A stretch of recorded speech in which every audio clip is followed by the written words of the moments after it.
And I finally got a guy to have lunch with me, and he said, your problem is that you're trying to understand this as an economic story. Once you look at it as a crime story, you'll get it. And from that point forward, I felt like I started to understand the whole mechanism, the subprime mortgage scam. It really was a scam. It's really just a massive corporatized version of like selling oregano as weed. Basically, they took stuff that these incredibly worthless, highly risky mortgage loans, right? They would give out loans to everybody with a pulse. Whether you had a job or not, whether you were a citizen or not, didn't matter. Important thing was to get the loan, immediately sell it off, chop it up, turn it into securities, and then they used this highly advanced sort of mathematical trick to turn all that sort of mortgage hamburger into AAA rated securities. So you'd have like a junk rated mortgage, like the riskiest loan in existence, something that was so toxic that companies like Countrywide wouldn't want to hold on to it for more than a week because they were afraid the stuff would blow up, and then they would sell it off to like a pension fund or an insurance company in the form of a AAA rated security, which is as safe as a U.S. Treasury bond. So it was a scam.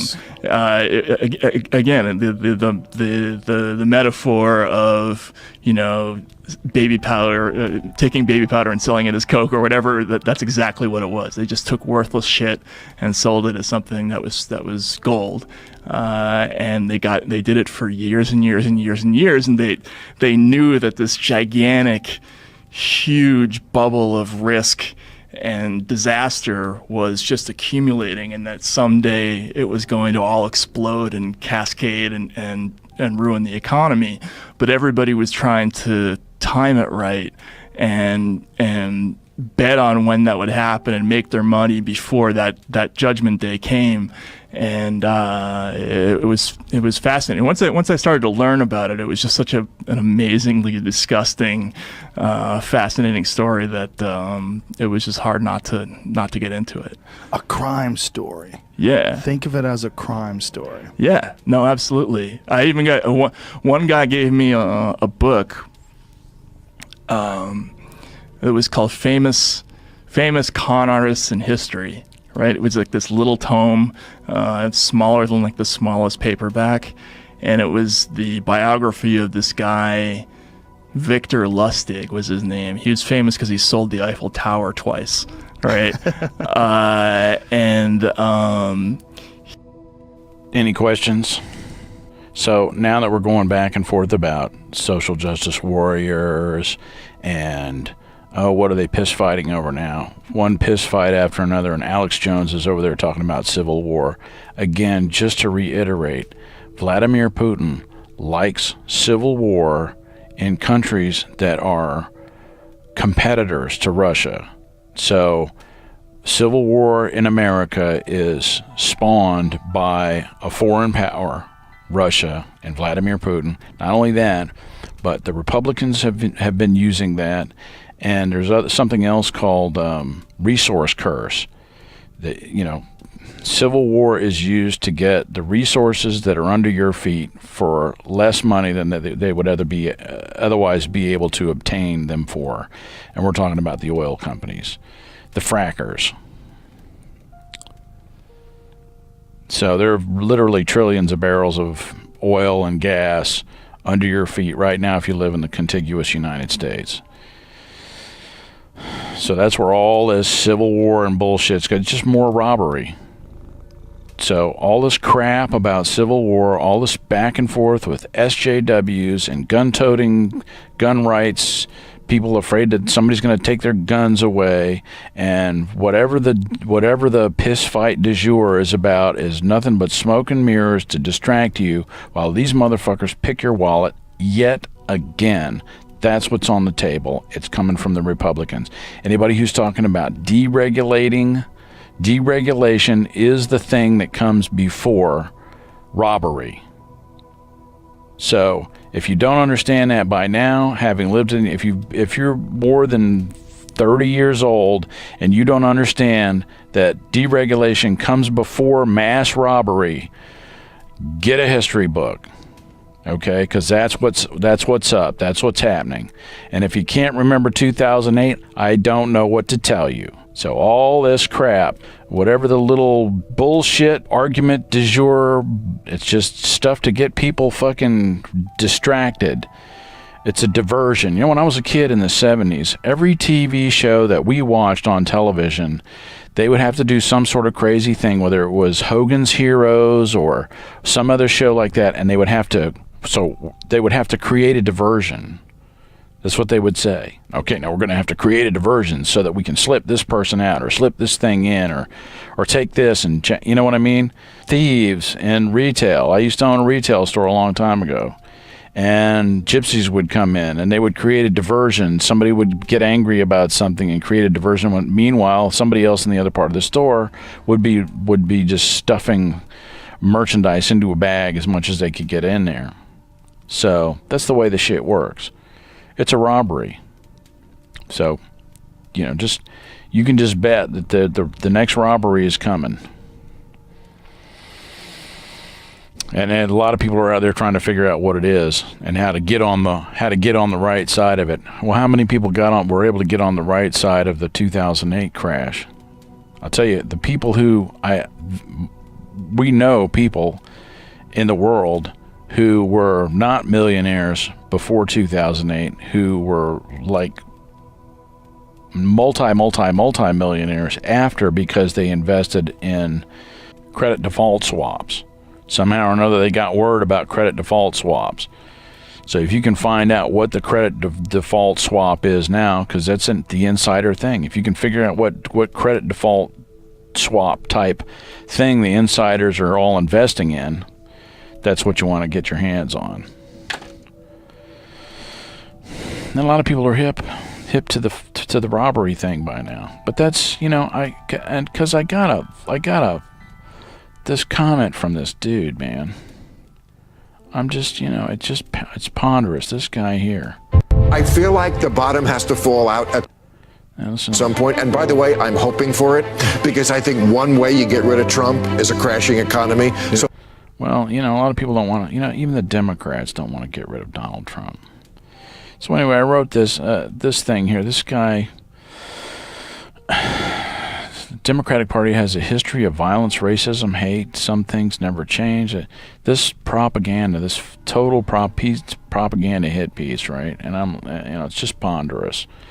So I wrote this thing here. You know, does anybody remember the assault rifle toting Republicans that mobbed the streets for like the whole time Barack Obama was the president? And now these people are talking about how the Democrats are like they're calling them terrorists. I'm like, what the fuck are you talking about? Dylan Roof. Does anybody remember Dylan Roof, the kid that went in and killed 9 people in a church because of the color of their skin? Does anybody remember Timothy McVeigh blowing up a goddamn federal building? You know what I mean? That guy, those people are right-wingers. You know, they're right wing. That's where the terrorism is. The terrorists in America are white supremacists, and they blow shit up and burn shit down and kill people. And here's this fucking dude. Really, man? Alan 1123 S5 11235. Dude, really? Seriously, man? Stop telling lies, e.g. assault rifle toting Republican. Well, where the fuck have you been, dude? I mean, where have you been since the day, even before Barack Obama took office? There were mobs of white people in the streets toting assault rifles, talking about keep your big government hands off of my Medicare. The shit like that. Keep your hands off of my guns. And nobody took your guns. And Barack Obama came and left, and the fucking, you know, the end times didn't come, guys. Okay? And now here you got this guy. Hey, stop telling lies. Dude, really? Seriously?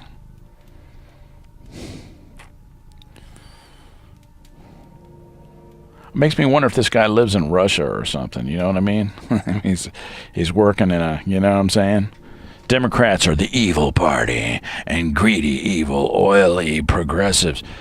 Greedy, oily progressives. Oily? Are a powerful faction of the shadow party.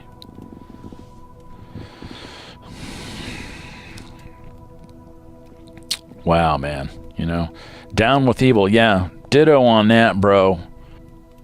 America's great enough for two Republican parties of one bipartisan Republican coalition with a vision for America with zero Democratic commies in their rigged internationalist capitalism. You think you don't have internationalism now? You know, this globalist. You think fucking, do you think that Donald Trump is not a globalist? Do you imagine for a moment that Donald Trump is not a globalist? The man has hotels all over the world. He has hotels in China. Trump hotels.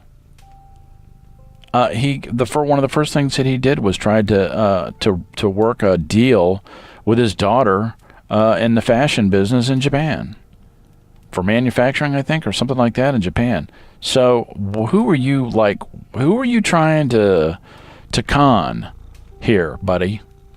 Who are you trying to con? Who are you trying to sell this bunk to? You know what I mean? I mean, are you tapping this stuff out on your cell phone from a federal prison somewhere or something? You know what I'm saying? These people are criminals. And they don't mind telling lies. And they don't care who they hurt. They're sociopathic criminals. And I'm tired of them. I don't know about y'all, but I'm fucking tired of it, man. You know what? You're going to sit here and tell, yeah, the Democratic Party, yeah, way back when, yeah, the KKK and the Democratic Party, that was a long time ago.